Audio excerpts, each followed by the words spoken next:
I woke before the alarm because fear worked better than sound. I moved quietly so my child could sleep longer. I packed lunch, checked homework, tied shoes, and pressed a kiss onto a warm forehead. I believed honest work kept life steady. I believed effort mattered. I believed endurance solved everything. Be careful today, a small voice said. I always am, I said. The delivery bag felt heavier than usual. My uniform smelled like detergent and hope. I told myself pride mattered more than comfort. I stepped outside and breathed in the morning like a promise. The office tower rose like a wall of glass and money. I had delivered there before, but that morning felt different. Security stared longer. Voices echoed sharper. I waited near the desk while phones rang and heels clicked. Delivery, I said. Wait, a receptionist said. I waited. The elevator doors opened. Silence followed. The CEO stepped out. Power walked beside expensive shoes. Models stood nearby, tall and perfect, smiling like polished glass. Not interested, the CEO said. One model laughed nervously. Another touched a bracelet. Rejection fell easily like crumbs brushed away. I lowered my eyes and held the package tighter. Sign here, I said. A pen paused. Eyes lifted. You again, the CEO said. I felt small. I felt visible in the worst way. I need the signature, I said. A phone rang. The CEO waved a hand. Later, the CEO said. A supervisor from my company stepped forward. Give the package, the supervisor said. I followed instructions. I always did. The box slipped slightly. Not dropped. Just tilted. What is this? A voice said. Eyes turned. Whispers started. Careless, someone said. I'm sorry, I said. The supervisor stepped closer. This delivery arrived late, the supervisor said. And damaged. I stared. That isn't true, I said. The receptionist frowned. The CEO schedule matters, the supervisor said. The CEO looked bored. Handle it, the CEO said. The models watched like entertainment had started. I followed protocol, I said. The supervisor sighed loudly. Excuses, the supervisor said. This keeps happening. Shock burned my throat. This never happened before, I said. A clipboard pressed into my hands. Write a report, the receptionist said. The supervisor leaned in. Sign and go, the supervisor whispered. I read the paper. Words accused carelessness. Words blamed delay. Words erased truth. I can't sign, I said. The supervisor smiled tightly. Sign, the supervisor said. The lobby felt colder. The CEO checked a watch. I don't have time, the CEO said. The model shifted. One model whispered, awkward. My hand shook. I did nothing wrong, I said. The supervisor raised a voice. Unprofessional, the supervisor said. Disrespectful in front of a client. Faces hardened. Judgment settled. Enough, the CEO said. Remove the delivery. Security stepped closer. I felt heat rush into my eyes. I followed rules, I said. The supervisor shrugged. Poor training, the supervisor said. Betrayal landed without warning. Trust cracked. Sign or leave, the receptionist said. I signed. Ink felt heavy. Go, the supervisor said. I walked out with eyes burning. The door closed behind silence. Outside, sunlight mocked everything. I sat on the steps and breathed slowly. Tears stayed trapped. I refused collapse in public. A phone buzzed. Report filed, the supervisor said through the phone. Suspension pending review. What review? I said. Company decision, the supervisor said. The call ended. I stared at my hands. The ring from my child's father caught light. A promise once made. A promise once broken. I stood and walked. The bus ride blurred. Buildings passed like strangers. I practiced calm. I practiced survival. At home, shoes waited by the door. A drawing rested on the table.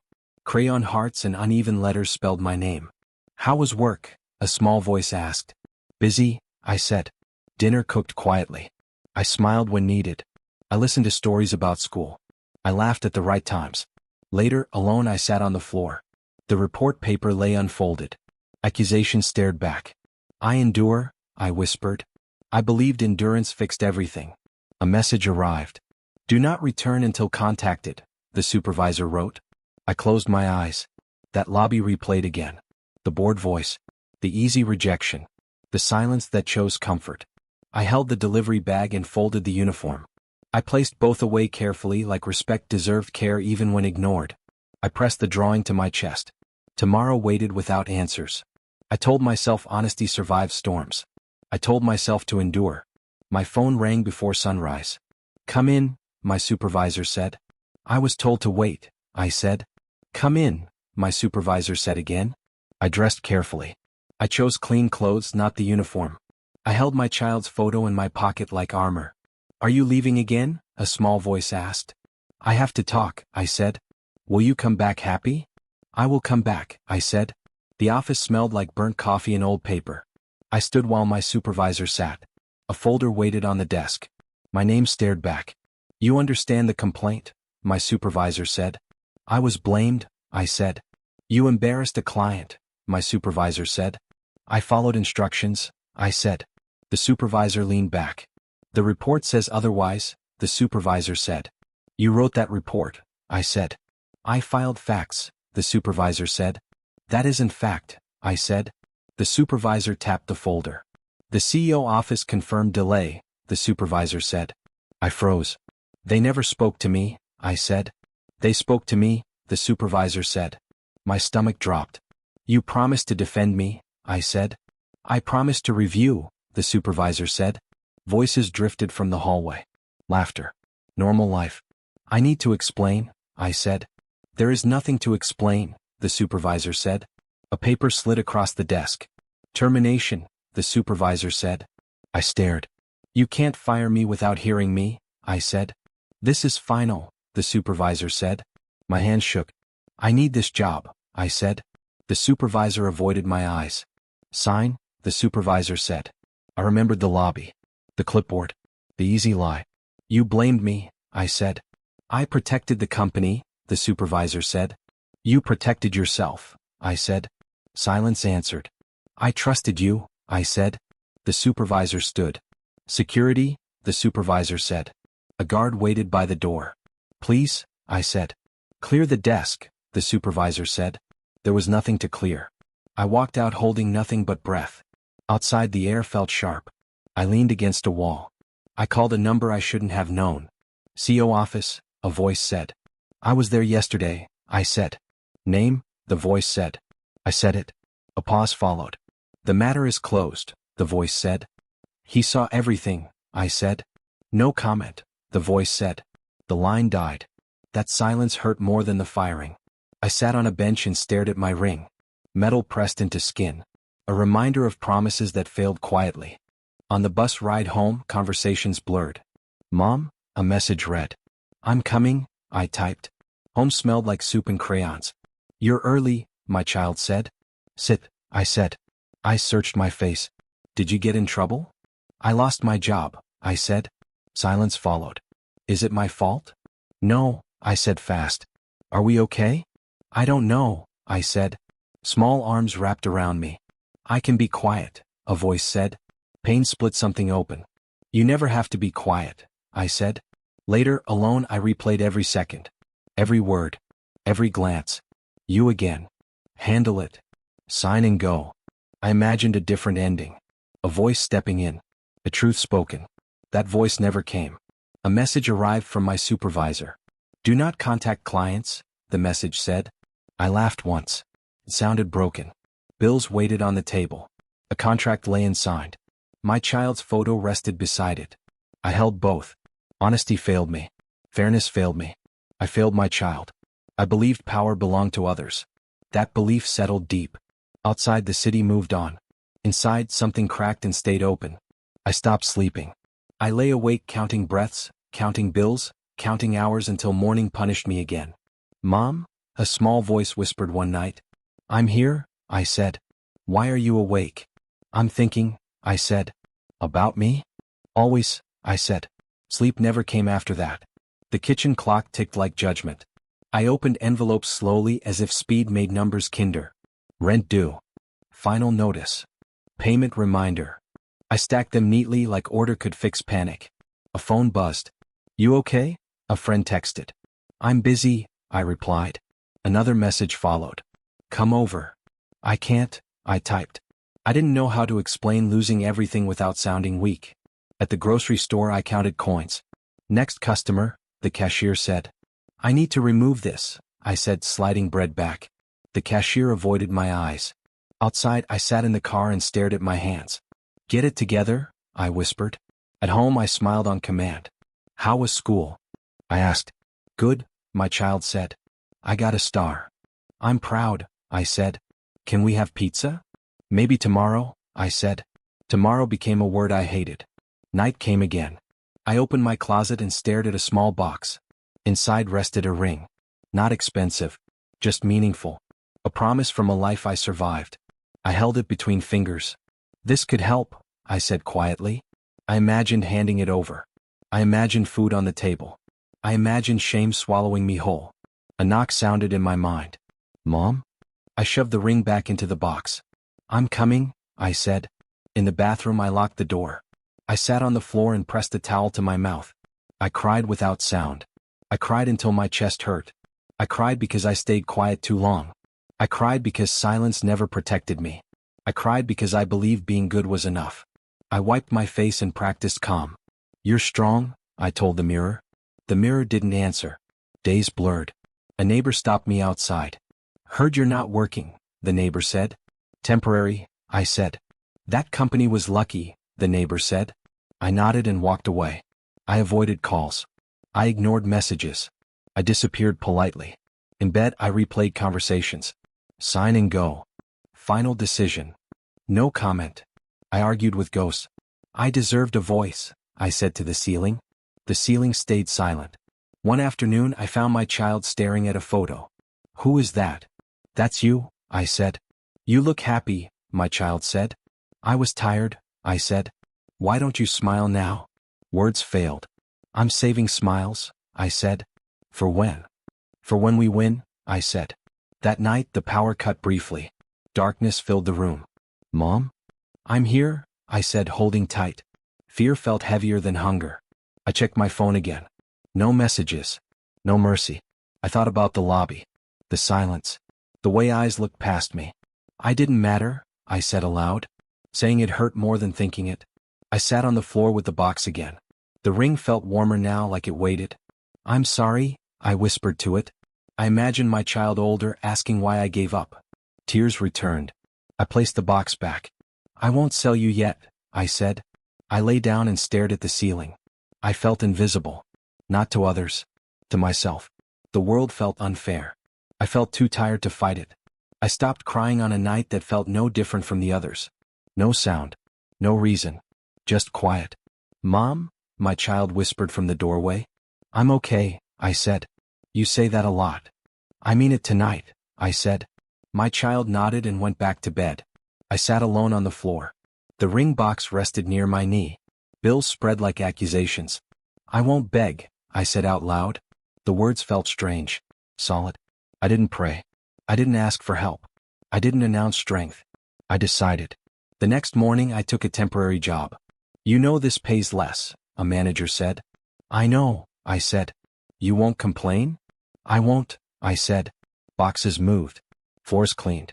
Hours passed. A coworker leaned close. You worked deliveries before, right? Yes, I said. Tough luck, the coworker said. That company ruins people. I noticed, I said. Laughter followed. Not kind. Not cruel. Just honest. During breaks, I listened more than I spoke. Stick close to the boss, someone said. Never trust promises, another said. Loyalty gets traded fast, a voice said. I nodded silently. At night, when my child slept, I opened my phone. What are you doing? I asked myself. I searched. I read. I learned. A video played. Power listens to calm, the speaker said. I paused it. Calm. I practiced calm. A message came from an old coworker. Heard what happened, the message said. Rumors travel, I replied. You should have pushed back, the message said. I didn't know how, I replied. Silence followed. I watched conversations differently now. I'll handle it, people said. Trust me, people said. Later, people said. Later meant never. I saw my own mistakes clearly. I stayed quiet to be liked. I apologized to keep peace. I trusted words instead of patterns. You taught them how to treat you, I said to myself. The thought hurt. At work, a supervisor snapped. Faster, the supervisor said. I moved faster without anger. Why so calm? The supervisor asked. I'm focused, I said. A pause followed. Good, the supervisor said. That word felt new. At home, my child watched me type. Are you playing? I'm learning, I said. Why? So we don't fall again, I said. Will we fall? Not like before, I said. I studied contracts. I studied tone. I studied silence. I noticed who spoke last. I noticed who never apologized. I noticed who stayed clean when others fell. Power moved quietly. One night I held the ring again. I won't sell you, I said. The ring felt lighter. I placed it beside the child photo. You're my why, I whispered. Days passed. Nothing changed outside. Same bills. Same walls. Same bus routes. Inside, something settled. At work, a coworker complained loudly. They treat us like nothing, the coworker said. I kept cleaning. Aren't you angry? I'm aware, I said. The coworker stared. Same thing, the coworker said. No, I said. Silence followed. I went home that night and closed the door softly. I stood still. I won't be surprised again, I said. I promised myself quietly. No witnesses. No applause. Just truth. I looked at my reflection. I see you, I said. The reflection didn't smile. But it stood straight. Tomorrow waited. My days learned a new rhythm. Mom, you're late, my child said one morning. I know, I said. I'm still here. That's what matters, my child said. I smiled once. Not wide. Just real. Work paid less, but it paid on time. Nights cost sleep, but they gave control. I learned between dishes and textbooks, between alarms and silence. What are you studying? My child asked. How people talk, I said. That sounds boring, my child said. It decides everything, I said. At work I spoke slower. Can you cover extra hours? A supervisor asked. I can cover these hours, I said. The supervisor blinked. That's not what I asked, the supervisor said. That's what I can offer, I said. A pause followed. Fine, the supervisor said. I noticed that pause. During breaks, coworkers talked loudly. You have to stay visible, one said. You have to be loud, another said. I listened. You're quiet, a coworker said to me. I hear enough, I said. The coworker laughed. You won't last, the coworker said. I already did, I said. At home I practiced speaking without shrinking. Can we go to the park? My child asked. Yes, I said. Are you tired? Yes, I said. But you're smiling, my child said. I learned how, I said. I re-entered spaces that once made me small. Not bravely, carefully. The same office tower needed temporary staff. You worked here before? A coordinator asked. Yes, I said. No issues. I learned, I said. The badge felt lighter this time. In the lobby, heels clicked again. Perfume filled air. Voices floated. Models upstairs, someone whispered. I kept walking. You don't look impressed, a woman said. I look focused, I said. She studied me. Who are you? Temporary, I said. Figures, she said. I smiled politely. Support came quietly. You handled that well, a receptionist said later. Thank you, I said. You don't react like the others, the receptionist said. I choose not to, I said. Rivals noticed too. Careful, another worker whispered. They eat people here. I don't look edible, I said. The worker laughed. One afternoon, the elevator doors opened. Silence followed. The CEO stepped inside. I stood near the back. Busy day, someone said nervously. The CEO nodded. Eyes moved. They paused on me. Not recognition. Curiosity. You, the CEO said slowly. I met the gaze briefly. Yes, I said. A pause stretched. I've seen you, the CEO said. Many people have, I said. The elevator stopped. The CEO didn't step out right away. You're not with the agency anymore, the CEO said. I work where I'm useful, I said. The CEO studied my face.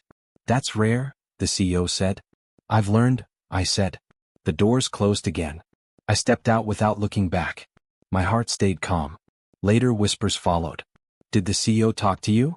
Yes, I said. What did you say? Enough, I said. At home, I placed my badge beside the child photo.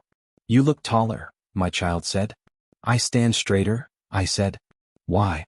Because I don't ask permission anymore, I said. Can I not ask permission too? Ask questions, I said. Not approval. Nights passed. Learning continued. I practiced silence like armor. At work, a contract passed hands. You should sign fast, someone said. I'll read it, I said. The room shifted. People don't read, the person said. I do, I said. Support grew quietly. She's sharp, someone whispered. She doesn't bend, another said. I stayed humble. I stayed useful. I stayed overlooked. That became my advantage. One evening I crossed the lobby again. The CEO stood speaking to a model. No, the CEO said calmly. The model's smile cracked. Eyes met mine again. This time the CEO watched longer. I walked past.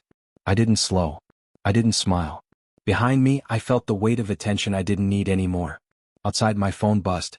Mom, when are you coming? My child asked. Now, I said. I walked away from glass and power and whispers.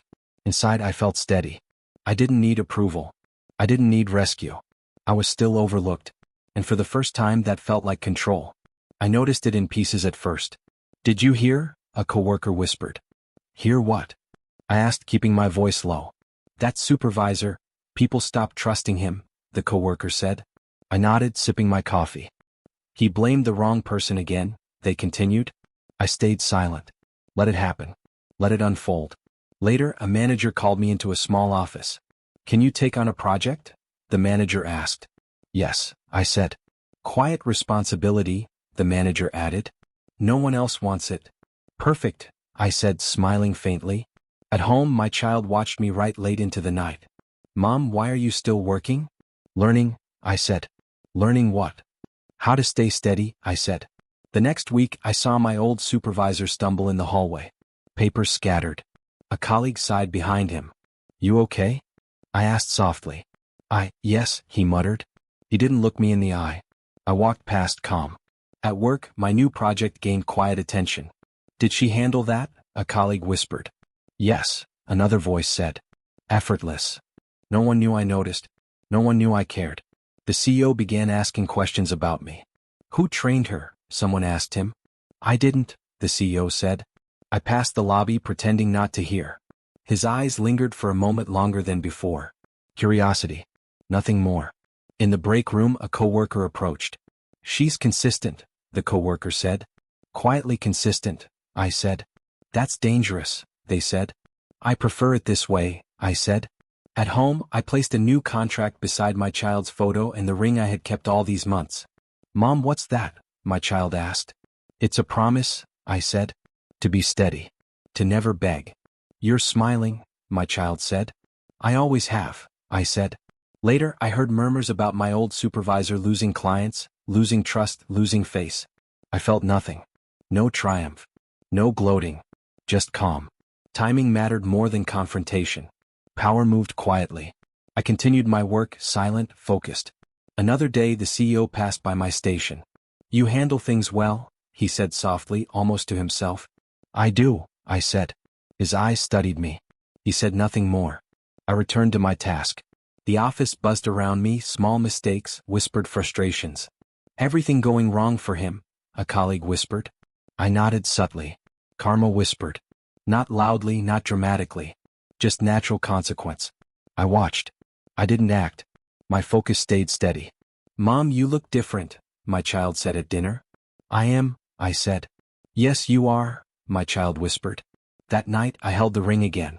The contract rested beside it. The photo of my child glowed softly under the lamp. I breathed slowly. I finally understood. Timing mattered. Silence carried weight. Observation held power. Karma moved quietly. I felt it settling around me like a tide I didn't need to push. And for the first time I felt steady. Unshakable. I smiled faintly. Tomorrow waited. And I was ready. The conference room smelled of coffee and polished wood. Take a seat, the manager said. I did. Everyone else filled the room with chatter. I stayed silent. Observing. A colleague leaned over. You're calm, they whispered. I prefer clarity, I said. The room shifted subtly. I could feel it. Attention followed quiet confidence. The CEO walked in. I scanned the room. They paused on me. Not curiosity. Recognition. You've grown, the CEO said softly. I've learned, I said. A model from earlier days smirked at the back. You're still here? She whispered. Yes, I said. She studied me like a puzzle. I don't compete, I said. Then why do you stand out? I exist, I said. Conversations flowed. I spoke less. Words weighed more. Can we finalize the project? A coworker asked. Yes, I said. Finally, someone muttered. We've been waiting for direction. I leaned back slightly. Come. Collected. A rival approached during break. You're changing, the rival said. I am, I said. You think you're untouchable? Not untouchable, I said. Aware. They frowned. I returned to work.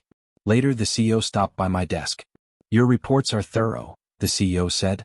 Thank you, I said. You don't ask for approval, the CEO added. I don't need to, I said. The CEO nodded. Eyes lingered briefly. I met them with quiet strength. After the CEO left, whispers circled. She's different, a coworker said. She doesn't chase attention, another said. I smiled faintly, returning to my notes. At home, my child handed me a drawing. You look proud, the child said. I am, I said. Why? Because I stopped running, I said. The next morning, I passed the lobby of my old workplace. Models turned. Whispers followed. You're still working? One said. Yes, I said. You've changed, another said. I have, I said.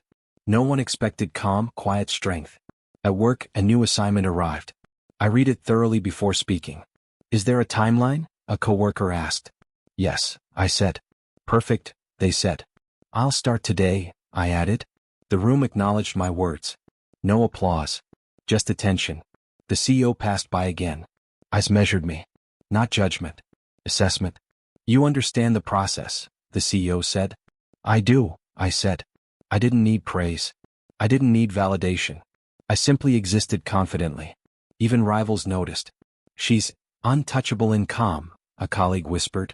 I don't feel untouchable, I said quietly. But you intimidate them, the colleague said. Then they see me clearly, I said. At home, I placed my new reports beside the ring and the child photo. You're glowing, my child said. I've learned to stand tall quietly, I said.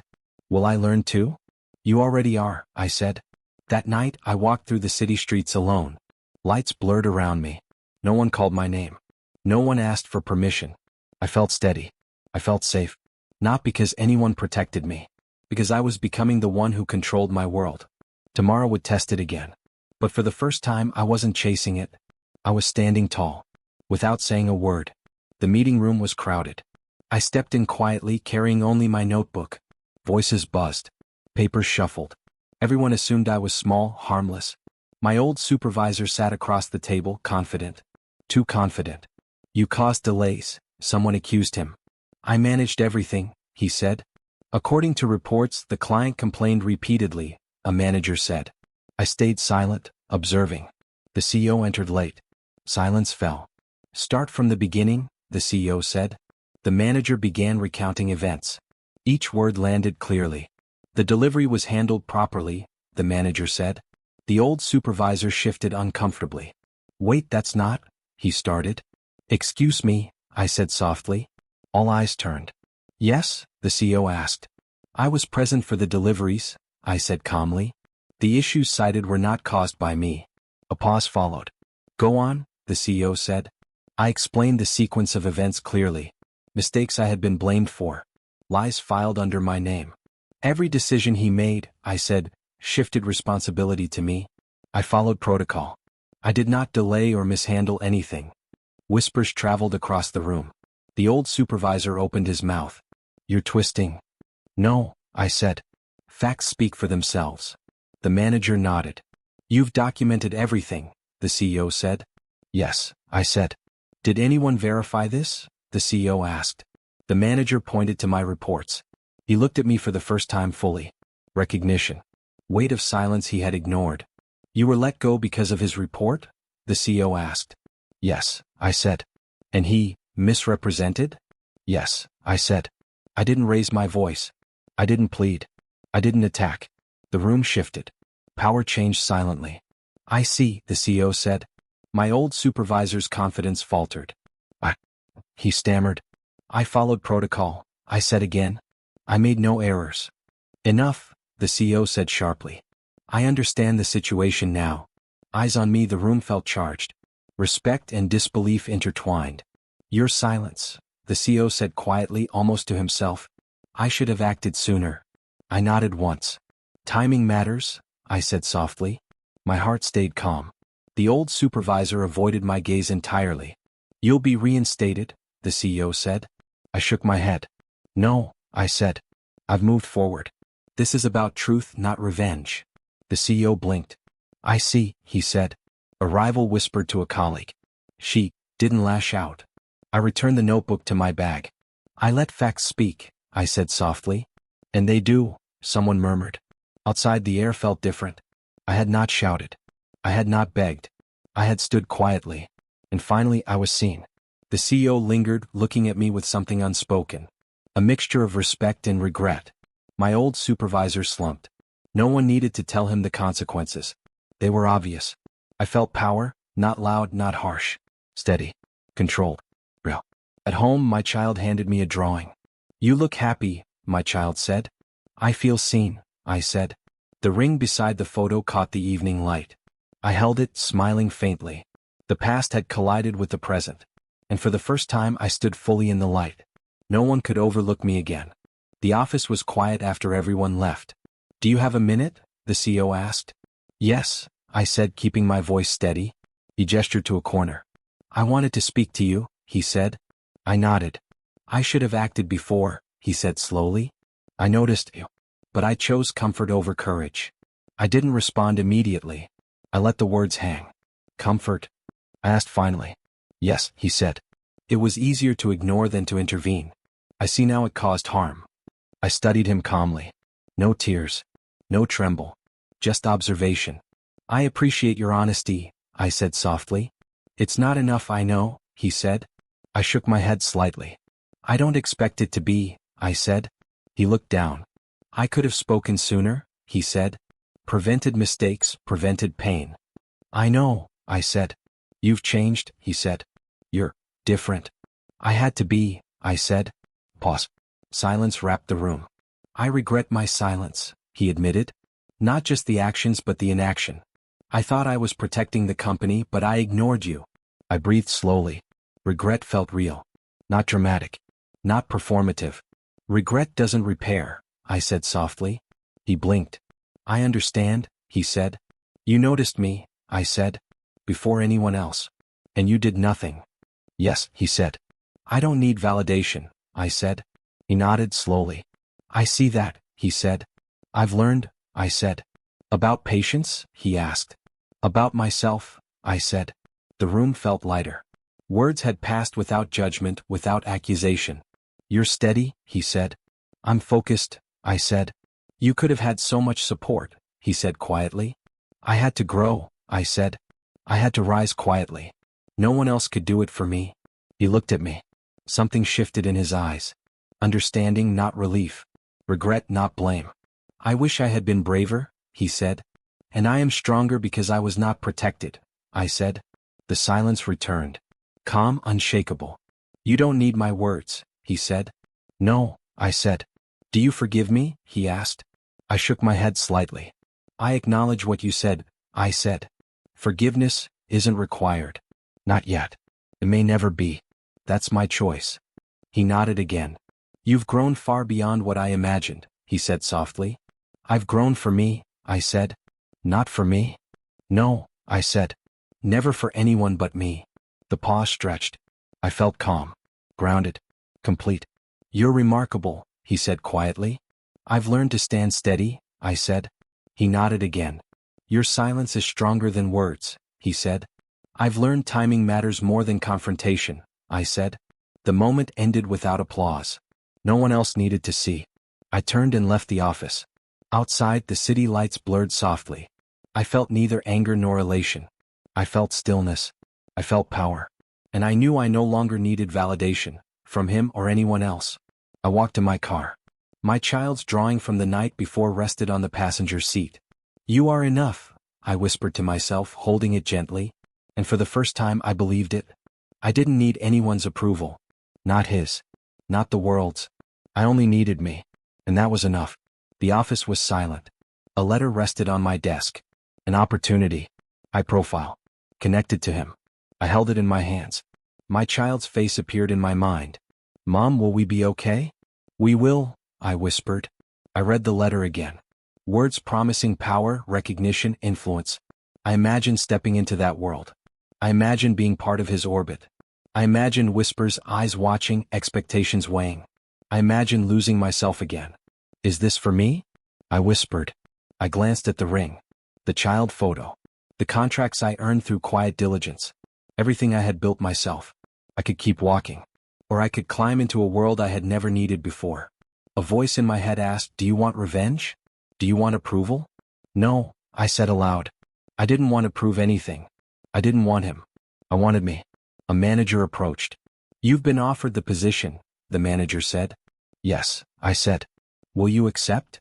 I inhaled slowly. This is my choice, I said. Of course, the manager said. I considered the power it promised.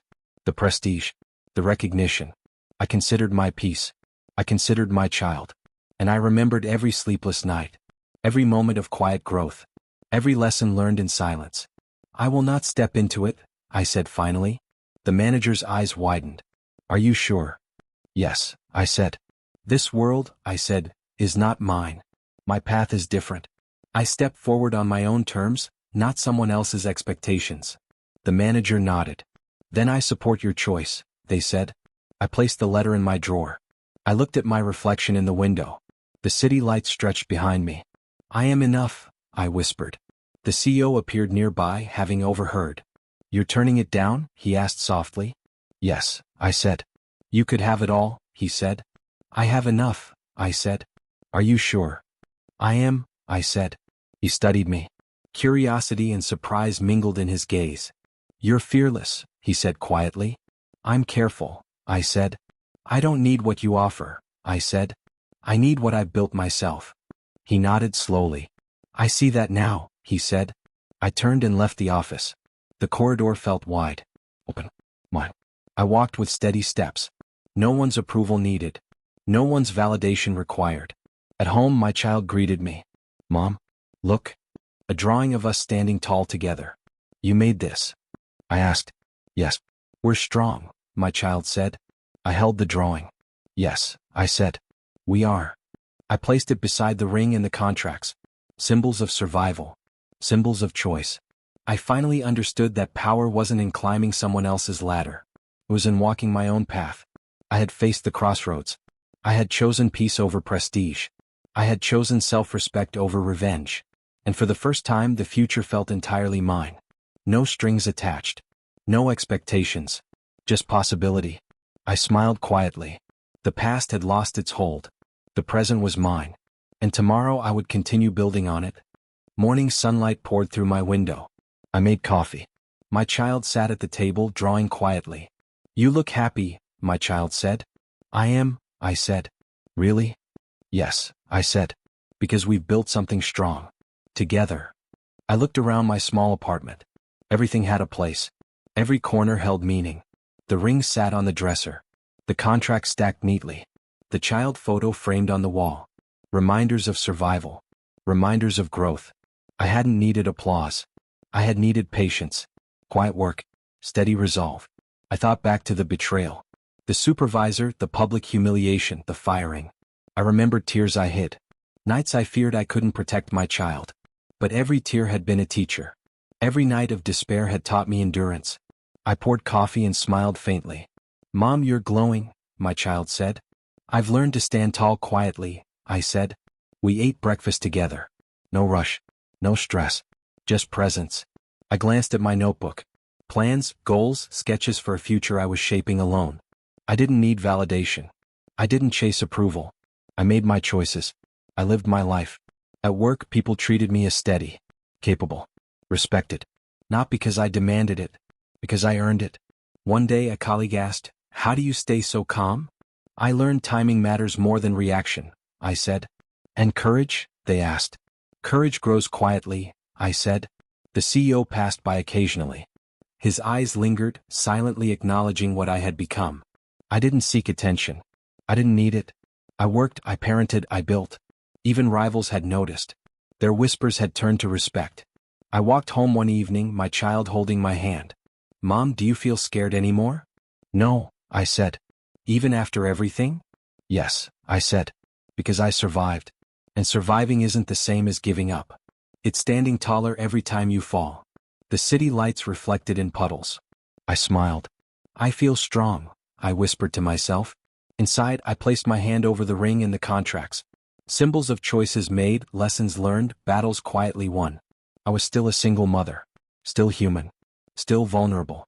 But unbreakable. I sat beside my child and read aloud. Words I once wrote in darkness now felt like light. "This is our life," I said softly. "Yes," my child said. "Our strong life." I nodded. And I finally felt it fully, peace earned. Not fantasy. Not fleeting. Real. Solid. I had built it from ashes. From betrayal, from loss, from silent nights of tears. I had risen. I had survived. I had become steady. And no one could ever take that from me. I held my child close. "Everything is okay now," I whispered. "It is," my child said. Outside, the city moved as it always did. Inside, I moved too, calm, steady, complete. I smiled faintly. I was finally free. And I would remain so. From ashes I had risen. And I was unbreakable.